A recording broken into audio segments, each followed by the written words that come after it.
Bismillahirrahmanirrahim. Halo, Assalamualaikum warahmatullahi wabarakatuh. Selamat datang kembali di perkuliahan MSDM dan kita sudah sampai di materi kedua, yaitu tentang perencanaan dan peramalan SDM. Disimak terus ya materi dari saya. Nah, pertanyaan yang akan kita jawab melalui materi kali ini adalah bagaimana organisasi merencanakan SDM.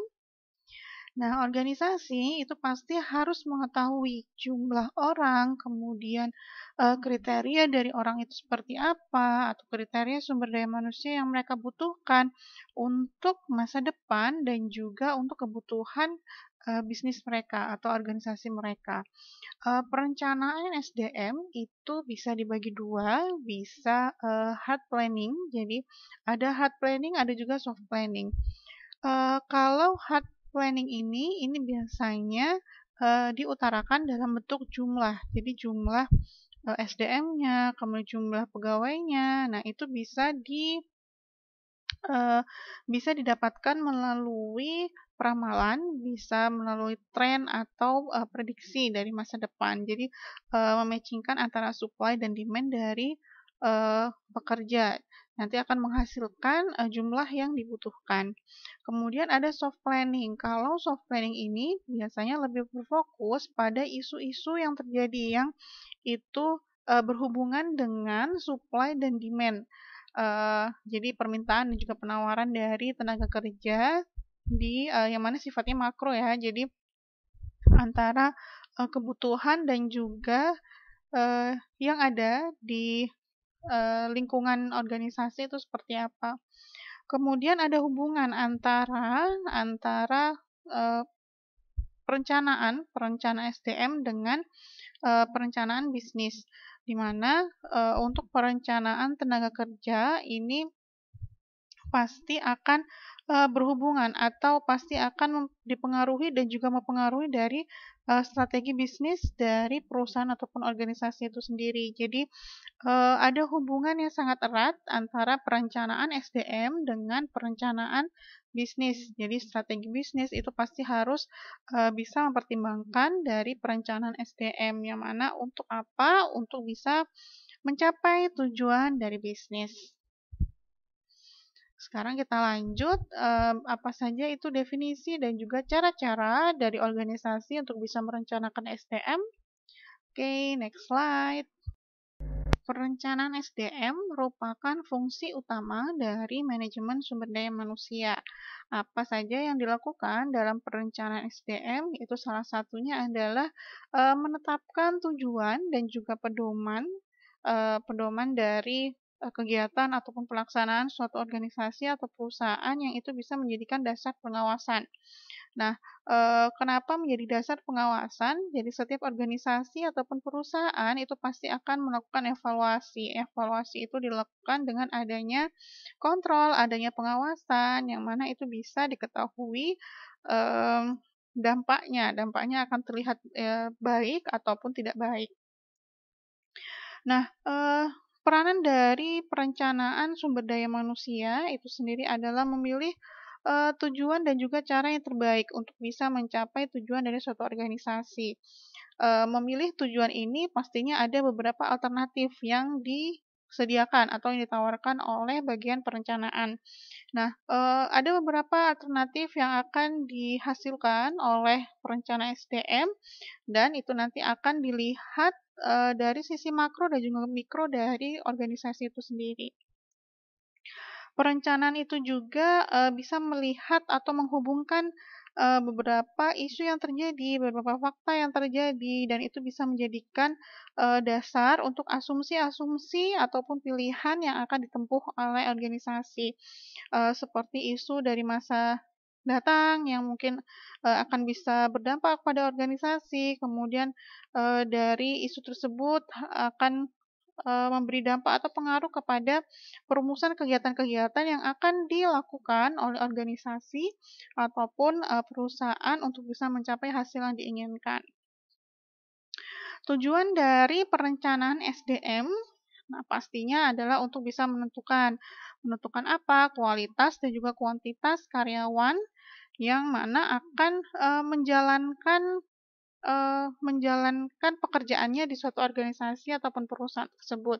Baik itu dari jabatan yang paling bawah sampai paling atas, itu akan dirumuskan oleh perencanaan SDM. Kemudian yang kedua untuk tujuannya yaitu untuk bisa menjamin tersedianya tenaga kerja, baik itu masa sekarang dan juga masa depan. Karena kita melihat banyak sekali permasalahan dari sisi ketersediaan tenaga kerja. Jadinya setiap pekerjaan itu harus ada SDM-nya seperti itu. Di setiap posisi harus ada yang mengerjakan. Kemudian yang ketiga, tujuan dari perencanaan itu sendiri yaitu untuk menghindari adanya miskomunikasi, mismanagement, dan juga adanya tumpang tindih dalam pelaksanaan tugas. Jadi kalau misalkan sudah ada standar, sudah ada pedoman dari perencanaan SDM, kemudian apa saja job list-nya, kemudian apa saja staf yang dibutuhkan, pasti tidak akan terjadi tumpang tindih. Kemudian tidak akan ada terjadi miskomunikasi atau mismanagement. Miss miss dari job list-nya kayak gitu. Jadi nanti semua orang pasti akan melakukan tugasnya masing-masing seperti itu. Kemudian dari metode sendiri ada metode perencanaan sumber daya manusia itu secara non ilmiah dan secara ilmiah. Nah, kalau yang non ilmiah ini perencanaan SDM yang berdasarkan pengalaman, kemudian imajinasi, kemudian perkiraan. Jadi kalau metode non ilmiah ini biasanya dari pengalaman dari bagian staf atau perencanaan, kemudian dilihat dari imajinasi atau mungkin asumsi yang diberikan oleh bagian perencanaan. Nah, rencana secara metode non ilmiah ini biasanya risikonya itu cukup besar. Jadi tidak ada data secara valid yang bisa dijadikan dasar seperti itu. Jadi mereka hanya bisa berimajinasi atau melihat dari pengalaman-pengalaman diri sendiri ataupun orang lain ataupun perusahaan lain, dan ini juga bisa mengakibatkan kerugian untuk perusahaan dan juga organisasi. Kemudian ada metode ilmiah. Nah, kalau metode ilmiah ini ada dasarnya kayak gitu. Jadi ini berdasarkan hasil analisis, baik itu gabungan dari data, informasi, peramalan, dan itu sudah ada dasarnya seperti itu. Nah, kalau rencana yang menggunakan metode ilmiah ini biasanya risikonya itu relatif kecil karena sudah dipersiapkan, sudah diperhitungkan secara mendetail dengan metode ilmiah. Jadi lebih direkomendasikan itu menggunakan metode ilmiah. Nah, apa saja yang dibutuhkan untuk menggunakan metode ilmiah? Itu menggunakan data dan informasi. Nah, data dan informasi ini bisa didapatkan secara sekunder ataupun primer, bisa melihat juga pada masa lampau, data-data masa lampau. Nah, itu bisa menjadi dasar dari perencanaan SDM menggunakan metode ilmiah. Kemudian selain data dan informasi, ada juga job analysis. Jadi melihat pekerjaan tersebut itu apa yang dilakukan, kemudian kriterianya seperti apa, itu juga menjadi dasar informasi. Kemudian yang ketiga, apa yang dibutuhkan dari metode ilmiah, yaitu situasi persediaan tenaga kerja. Jadi seperti tingkat pendidikan, kemudian pemerataan tenaga kerja, kemudian persediaan tenaga kerja, tingkat kemampuan, tingkat kompetensi dari SDM yang ada itu seperti apa, itu menjadi bahan untuk penggunaan metode ilmiah. Selain itu juga seperti kebijaksanaan, baik itu dari sisi karyawan, kemudian dari sisi perusahaannya juga, kemudian dari pemerintahannya juga. Nah, itu bisa menjadi dasar lah untuk metode ilmiah untuk bisa menetapkan atau merencanakan SDM-nya. Nah, perencanaan SDM ini harus bisa meramalkan ya. Jadi harus bisa meramalkan, harus bisa melihat menganalisis informasi yang ada. Berhubung dengan peramalan SDM. Jadi peramalan SDM ini biasanya perencanaan itu harus bisa melihat minimal 5 tahun ke depan. Jadi pendeknya ada 5 tahun ke depan, bisa juga lebih. Nah, tujuan peramalan SDM itu sendiri fungsinya untuk apa? Jadi meramalkan kebutuhan dan persediaan tenaga kerja yang ada. Jadi sama seperti tadi penggunaan metode ilmiah ya. Jadi kebutuhannya dan juga persediaan seperti apa sih? Imbang atau lebih? Atau lebih banyak di kebutuhannya, kemudian persediaan sedikit atau persediaannya yang banyak, tapi lapangan pekerjaannya yang sedikit. Nah, itu bisa dilihat dari peramalan. Kemudian tujuannya apalagi? Meramalkan kemajuan perusahaan dan teknologi yang mana itu harus bisa seimbang dengan pengembangan kompetensi yang mana itu harus ada konsep ataupun kurikulum yang tepat untuk kemajuan perusahaan. Kemudian peramalan dari kemajuan pendidikan dan juga peningkatan kemampuan SDM. Jadi perusahaan harus bisa melihat juga pendidikan saat ini tuh seperti apa, kemajuan pendidikan saat ini, kemudian kemajuan atau peningkatan kemampuan SDM saat ini itu seperti apa. Kemudian tujuan peramalannya juga meramalkan kebutuhan akan jenis kompetensi yang mana sekarang kompetensi yang sedang dikembangkan itu apa. Nah, nanti 2 tahun mendatang akan ada kebijakan tentang kompetensi apa. Nah, itu bisa sangat berguna sekali bagi perusahaan. Kemudian yang terakhir, bisa meramalkan kebijakan seperti perburuhan, kemudian kemarin ada Undang-Undang Tenaga Kerja, kemudian yang mana itu OMR, dan OMR itu kan biasanya setiap tahun ada peningkatan, dan itu harus bisa bagian perencanaan atau perencanaan SM itu harus jeli terhadap itu, kayak gitu. Salah satunya terhadap OMR. Nah, kalian bisa lihat juga di gambar di slide, di situ ada PSDM, di mana membutuhkan job analisis atau informasi, kemudian ada situasi persediaan tenaga kerja, dan juga ada organisasi yang mana itu menjadi perhatian khusus dalam perencanaan SDM. Perencanaan SDM sendiri, apa yang mereka rencanakan, apa yang mereka hasilkan, outputnya, itu adalah, nah ini ada di sampingnya, yaitu merencanakan pengadaan. Pengadaan ini biasanya seperti seleksi, rekrutmen, penarikan, kemudian pengembangan. Pengembangan itu berarti lebih ke kompetensi ya, jadi pendidikan, pelatihan, kemudian merencanakan juga tentang kompensasi yang diterima oleh karyawan, kemudian juga ada pengintegrasian ini komunikasi, kepemimpinan, dan juga motivasi dari karyawan. Kemudian ada pemeliharaan seperti program kesejahteraan, ekonomis, kemudian pelayanan, kesehatan. Nah, itu masuk di pemeliharaan. Kemudian kedisiplinan, peraturan dan sanksi hukum. Kemudian juga concern dengan pemberhentian seperti pensiun, dipecat, atau permintaan sendiri. Jadi, perencanaan sumber daya manusia itu tidak hanya fokus kepada seleksi saja, tapi perencanaan sumber daya manusia ini juga fokus kepada dari seleksi sampai ke karyawan tersebut itu sudah tidak lagi di perusahaan. Jadi dari seleksi, dari pengembangan, dari kompensasi sampai ke pemberhentian itu menjadi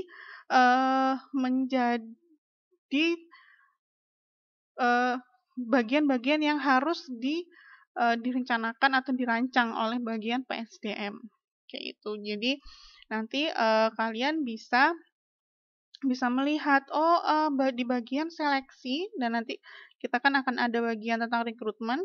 Nah, nanti seperti apa itu seleksi, kemudian tahapannya seperti apa, kemudian kriterianya seperti apa, itu direncanakan oleh bagian PSDM. Kemudian kompensasi.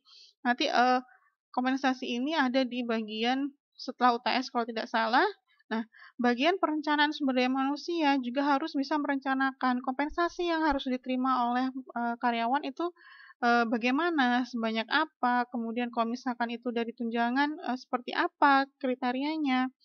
Nah, itu menjadi bagian yang harus diperhatikan atau yang harus dikerjakan oleh bagian perencanaan sumber daya manusia. Nah, di sini ada flowchart. Jadi ini merupakan flowchart dari perencanaan sumber daya manusia, yang mana organisasi ataupun perusahaan itu pasti menghubungkan manajemen HR (Human Resource) dengan strategi organisasi. Seperti yang sudah saya sampaikan tadi, jadi pasti bersinergi antara strategi organisasi ataupun perusahaan itu dengan perencanaan SDM. Nah, proses pengembangan dan juga pengimplementasian dari perencanaan dan juga program itu pasti untuk memastikan sumber daya manusia itu berada di tempat dan juga waktu yang tepat dan juga sesuai dengan kebutuhan organisasi gitu. Jadi, baik itu orangnya, baik itu waktunya, dan juga baik itu dari sisi organisasinya atau perusahaannya itu harus tepat. Jadi itu adalah tantangan yang harus dijalankan oleh perencanaan sumber daya manusia. Nah, kalau kalian melihat flowchart itu sendiri, misalkan kalian dilihat dari atas, di situ ada business plan. Nah, setiap perusahaan atau organisasi pasti mempunyai perencanaan dari bisnisnya. Mereka punya tujuan, apa tujuan dari organisasi tersebut. Nah, dari business plan itu sendiri pasti ada peramalan aktivitas. Jadi ada peramalan misalkan 5 tahun ke depan itu apa yang diinginkan, kemudian level seperti apa yang diinginkan oleh organisasi. Nah, itu harus dianalisis tadi seperti yang di flowchart yang sebelumnya. Nah, di analisis ini bisa menggunakan skenario planning dan juga ada data collection. Jadi data collection ini berhubungan juga dengan peramalan. Jadi seperti tadi metode ilmiah ya. Jadi ada beberapa data dan juga informasi yang harus dicari oleh bagian perencanaan SDM. Nah, analisis itu sendiri itu ada demand forecast dan juga supply forecast. Jadi melihat permintaan dan penawaran dari tenaga kerja itu juga termasuk. Kemudian nanti peramalan dari kebutuhan masa depan itu bisa dilihat dari seperti rekrutmen, kemudian retention, kemudian succession, talent, kemudian flexible working, kemudian ada learning dan juga pengembangan, development, kemudian ada downsizing. Nah, dari action planning ini, jadi action planning ini ada seperti rekrutmen itu nanti akan diimplementasikan. Nah, dari hasil implementasi tersebut, makanya tadi ada monitor atau kontrol pengawasan itu dari implementasi pasti ada monitor, ada evaluasi. Nah, dari hasil evaluasi itu akan dikembalikan lagi di kegiatan perencanaannya itu lagi. Jadi ini adalah flowchart untuk perencanaan sumber daya manusia. Jadi sebenarnya sama dengan yang sebelumnya, cuman ini ada tambahan, ini adalah flowchart untuk keseluruhannya. Jadi prosesnya itu seperti apa, dari bisnis plan-nya, kemudian peramalannya, kemudian analisisnya, sampai ke implementasi dan juga monitor dan evaluasi. Nah, di sini ada beberapa pendekatan yang bisa digunakan oleh perencanaan sumber daya manusia. Nah, di sini ada contohnya prestasi kerja, kemudian perilaku dan sifat, daya fisik, daya pikir, dan juga ada keinginan. Nah, kalau misalkan dilihat dari prestasi kerja itu seperti apa yang diinginkan oleh karyawannya, kemudian yang diharapkan oleh perusahaan, kemudian kalau misalkan melihat dari perilaku dan sifat, seperti apa budaya di perusahaan tersebut atau organisasi tersebut, perilaku yang diinginkan, kemudian sifat ataupun karakter yang diinginkan oleh perusahaan. Kemudian ada daya fisik. Nah, daya fisik ini biasanya memang ada beberapa perusahaan yang mempunyai kriteria yang ketat sekali dalam daya fisik, baik itu dari kesehatan ataupun lainnya. Kemudian ada juga daya pikir. Daya pikir ini bisa dilihat dari intelijensinya atau emosinya. Jadi, makanya kenapa dalam setiap rekrutmen ataupun seleksi itu biasanya eee, ada tes IQ, ada tes dasar, kemudian ada juga, tes psikologi kan. Jadi itu melihat melihat bagaimana kemampuan, eee, sumber daya manusianya untuk bisa, menggunakan intelijensinya ataupun juga, cara bersosialisasinya. Kemudian ada keinginan atau need for achievement. Jadi, eee, apa sih harapan dan juga, keinginan dan juga, apa yang diharapkan oleh karyawannya, seperti itu. Jadi, dari perusahaannya ataupun organisasinya. Kemudian ada juga pendekatan secara makro, seperti kualitas dan juga kuantitas SDM yang tersedia. Jadi tadi, di flowchart pun itu sudah ada, bagaimana cara melihat supply dan demand. Kemudian ini melihat kualitas dan kuantitas. Kualitasnya pun itu juga dilihat. Jadi bukan hanya kuantitasnya aja, bukan hanya ketersediaannya aja, jumlahnya aja, tapi kualitasnya itu juga dilihat. Kemudian, perbandingan SDM dengan lapangan kerja, yaitu dari supply demand, kemudian, tingkat pendidikan. Jadi, kalau tidak salah di awal pertemuan saya menjelaskan, kebanyakan, mayoritas berapa persen ya, sekitar 50% lebih kalau tidak salah, untuk tenaga kerja ini tingkat pendidikannya itu SMP dan SMA. Nah, jadi itu menjadi, informasi yang sangat berharga untuk perencanaan SDM, bagaimana dia, bisa meramalkan untuk kebutuhan, organisasinya. Kemudian, bisa dilihat atau bisa, menggunakan pendekatan tingkat pertambahan penduduk dan juga penyebarannya. Jadi Indonesia kalau misalkan kalian lihat kan, setiap tahun itu pasti akan bertambah, sekarang ini sudah mencapai 270 juta, kemudian nanti kita di tahun 2045 pun itu, eee, ada bonus demografi yang mana nanti, usia produktif itu lebih banyak. Kemudian ada juga, pendekatan dari latar belakang kultur dan juga agama, dan nanti, ini juga bisa dijadikan apa ya, patokan juga, bisa menjadikan dasar perhatian juga untuk perusahaan. Kemudian pendidikan dan kesehatan itu juga, kemudian ada disiplin dan loyalitas. Nah, loyalitas itu sendiri ataupun, integritas ya, jadi, bagaimana karakter manusia tersebut itu eee, bisa loyal terhadap perusahaannya gitu, setia kayak gitu. Jadi, bagaimana bagaimana mereka bekerja itu bukan hanya bekerja, tapi mereka juga mempunyai rasa memiliki. Kemudian, mereka loyal, mereka punya integritas yang tinggi. Nah, itu bisa menjadi beberapa pendekatan untuk perencanaan sumber daya manusia. Oke, selanjutnya ini adalah beberapa contoh, isu baik itu nasional atau internasional yang bisa terjadi di dalam, organisasi ataupun perusahaan, yang itu bisa menjadi, faktor yang harus diperhatikan juga oleh organisasi dan juga oleh, perencanaan sumber daya manusia.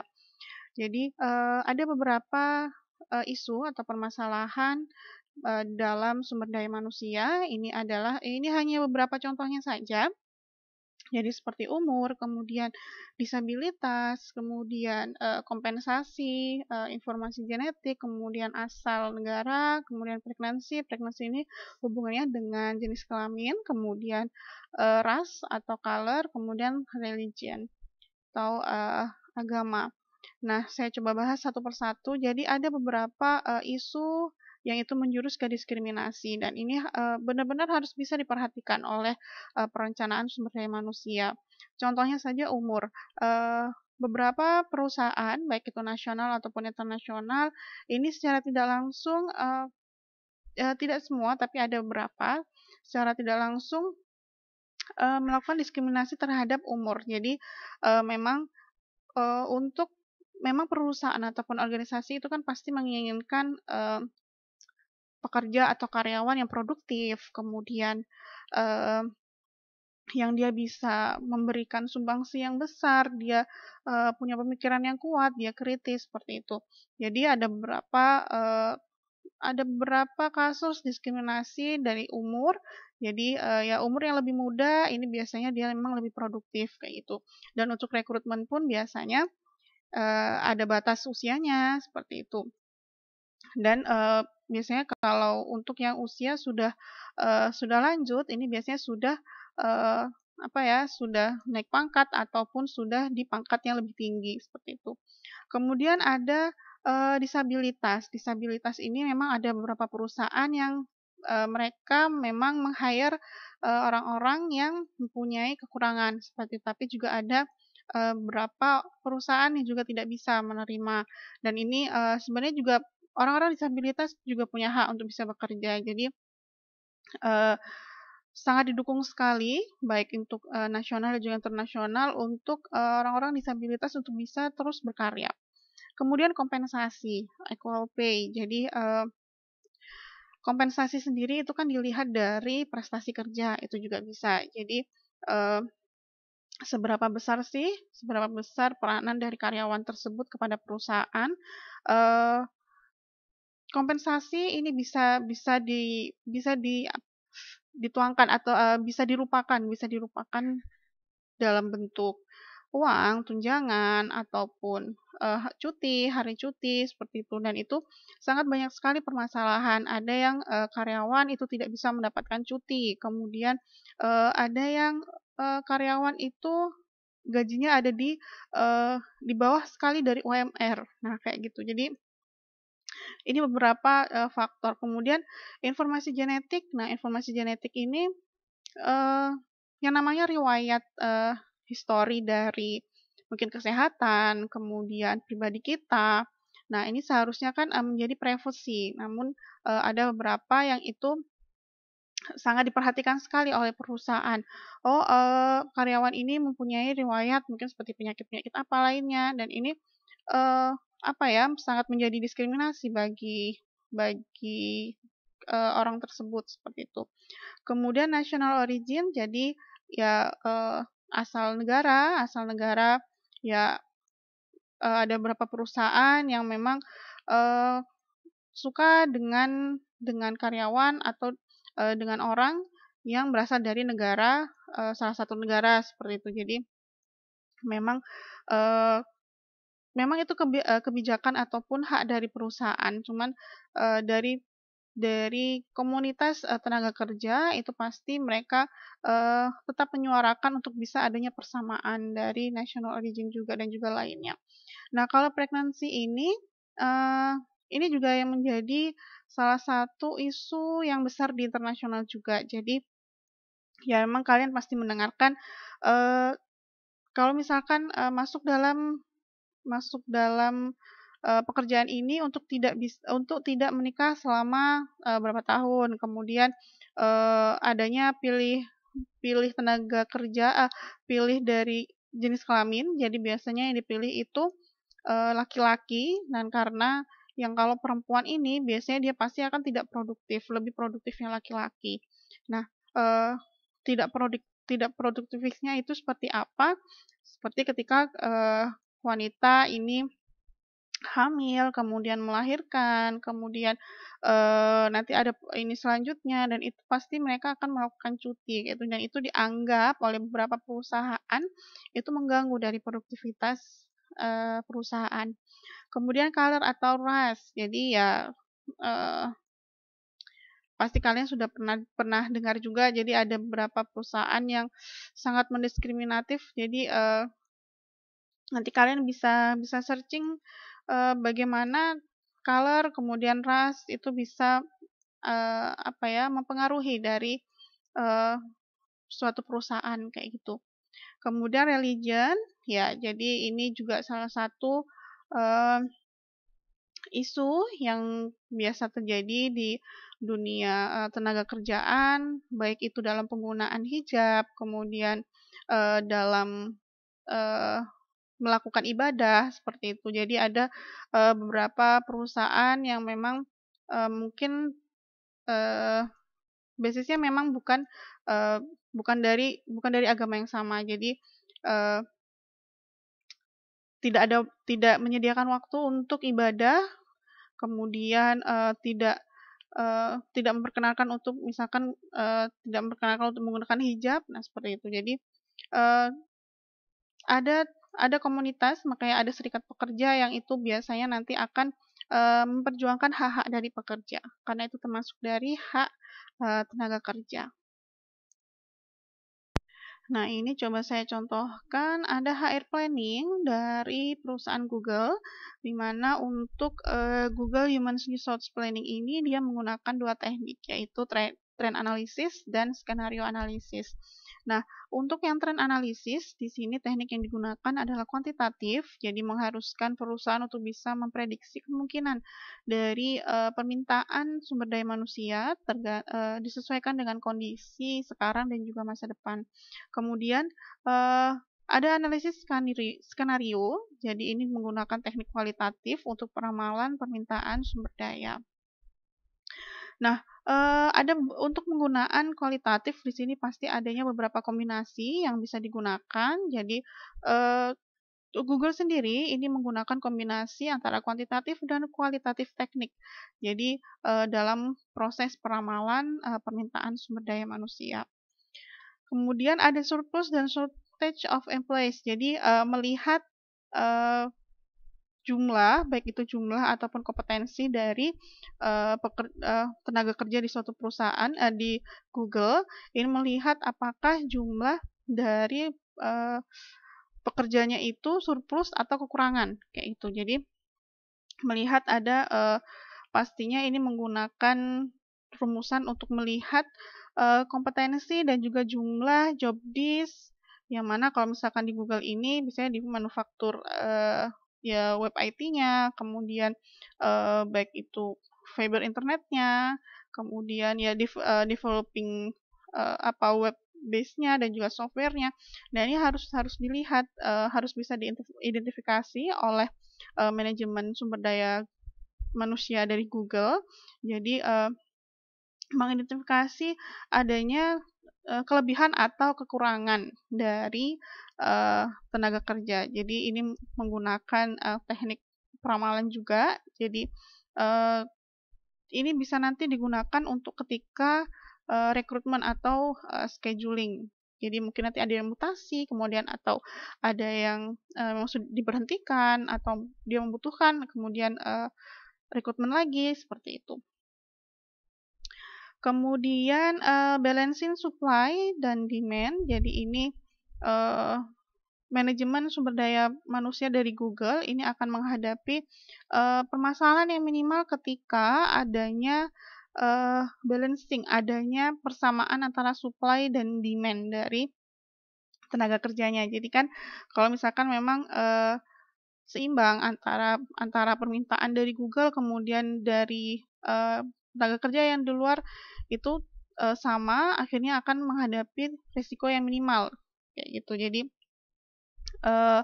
ini juga bisa dilihat dari permintaan dari tenaga kerja di luaran, yang mana itu kompetensi yang dibutuhkan, kemudian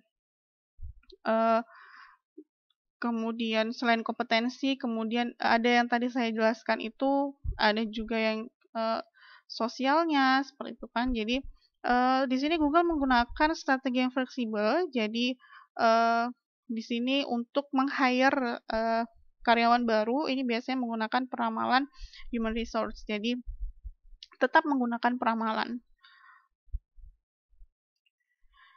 Nah, jadi kombinasi yang digunakan untuk perusahaan Google, jadi manajemen HR dari Google ini melakukan pendekatan secara peramalan, jadi mengidentifikasi beberapa isu dari seperti surplus dan shortage of employees-nya juga, kemudian dari balancing dari supply dan demand-nya juga, yang mana itu sangat efektif mensupport dari perencanaan sumber daya manusia di Google.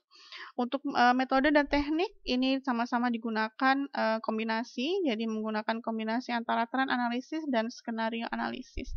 Dan ini juga akan terintegrasi dengan strategi perusahaan. Ini saya contohkan juga, jadi di sini ada penelitian yaitu tentang perencanaan sumber daya manusia pada perusahaan tambang joint operation, yang mana ini studi kasusnya di PT Alomawangi.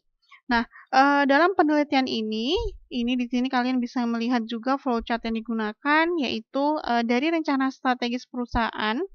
Ini dilihat dari sumber daya manusia dan juga strategi perencanaannya. Nah, sumber daya manusianya ini bisa dilihat dari kebutuhan dan juga ketersediaan, di mana nanti ini diramu menjadi analisis kebutuhan dan ketersediaan SDM untuk bisa menjadi untuk outputnya apa? Outputnya itu adalah komposisi SDM. Jadi komposisi SDM yang efektif dari hasil analisis itu seperti apa. Nah, kalau dari segi strategi perencanaannya, peneliti ini menggunakan metode AHP, ini memang khusus untuk perumusan strategi. Nah, dari usulan komposisi SDM ini dan juga dari hasil dari AHP ini bisa diimplementasikan bisa menjadi saran untuk bisa diimplementasikan di PT Alomawangi. Nah, di sini analisis yang digunakan itu adalah analisis beban kerja, di mana nanti hasilnya itu adalah underload dan overload. Nah, analisis beban kerja ini biasanya menggunakan metode full time equivalent, jadi metode FTE, yang itu metode analisis beban kinerja yang berbasiskan waktu dengan cara mengukur berapa lama waktu penyelesaian pekerjaan seseorang. Jadi, waktu tersebut akan dikonversikan ke dalam indeks nilai FTE. Jadi, ini adalah full time equivalent, analisis beban kinerja yang mana menggunakan metode FTE. Nah, metode analisis beban kerja ini itu dibagi 3 tahap. Yang pertama itu dengan metode daftar pertanyaan. Jadi sudah ada susunan pertanyaan yang bisa langsung diberikan kepada karyawan. Jadi nanti karyawan akan menjelaskan, akan menuliskan uraian tugas dari setiap pegawai. Kemudian yang kedua, metode wawancara. Metode wawancara ini mewawancarai atasan, mewawancarai pejabat yang lebih tinggi yang bisa menjelaskan tugas pokok dan fungsi dari seorang pegawai di sana. Kemudian yang ketiga itu ada metode pengamatan. Jadi pengamatan langsung, pengamati secara langsung pekerjaan yang dipegang oleh seorang pegawai di sana. Kemudian ini juga bisa dilihat oleh kalian pada tabel. Nah, di sini ada tabel perhitungan kebutuhan SDM bagian operasional pegawai perusahaan pada tahun 2020. Nah, ini bisa kalian lihat ada beberapa bagian operasional, kemudian ada jumlah tenaga kerja aktualnya itu seperti apa, dan di sini hasil dari analisis kebutuhan. Ini kebutuhan jumlah tenaga kerjanya ini adalah sekian seperti itu. Jadi misalkan untuk bagian checker ini jumlah tenaga kerja aktualnya 4 dan untuk kebutuhan tenaga kerjanya ini sama 4 kayak gitu. Berarti sudah sesuai. Nah, kalau administrasi ini untuk jumlah tenaga kerja aktualnya itu ada 4, sedangkan untuk kebutuhan jumlah tenaga kerja ini seharusnya hanya 2 kayak gitu. Nah, ini juga akhirnya termasuk ke overload. Kemudian dari security, ini sudah sesuai dan juga setelahnya dan seterusnya seperti kru ledak ini jumlah tenaga kerja aktualnya itu 2, kemudian kebutuhan jumlah tenaga kerjanya itu seharusnya 1. Nah, di sini bisa didapatkan hasil ada underload dan overload. Jadi perusahaan karyawan tersebut itu mengalami overload ataupun underload dari pegawainya kayak gitu. Jadi bisa dirumuskan dan juga bisa disarankan kepada perusahaan. Nah, untuk hasil kesimpulan dari penelitian ini itu dalam beban kerja pegawai dari PT Alomawangi ini masih belum sesuai ya kan, kalau misalkan ini hanya contohnya saja. Jadi sebenarnya ini banyak dari setiap bagian perusahaan itu diteliti oleh si peneliti. Jadi ada beban kerja yang bisa didapatkan di perusahaan ini itu seperti pembagian tugas, penempatan, rotasi karyawan, yang mana itu sangat banyak sekali yang underload dan nggak overload kayak gitu. Jadi bisa disarankan setelahnya itu mungkin ya bisa mutasi, kemudian mungkin ada rekrutmen juga seperti itu. Nah, dalam penelitian ini juga menghasilkan seperti adanya sumbangsih dari keputusan organisasional. Jadi sangat menjadi prioritas sekali, prioritas utama untuk di PT Almawangi itu adalah keputusan organisasional. Jadi ya keputusan ini adalah hasil dari strategi perusahaan, kemudian strategi perencanaan sumber daya manusia itu juga termasuk gitu. Nah, ini adalah sekian materi dari saya, semoga bermanfaat,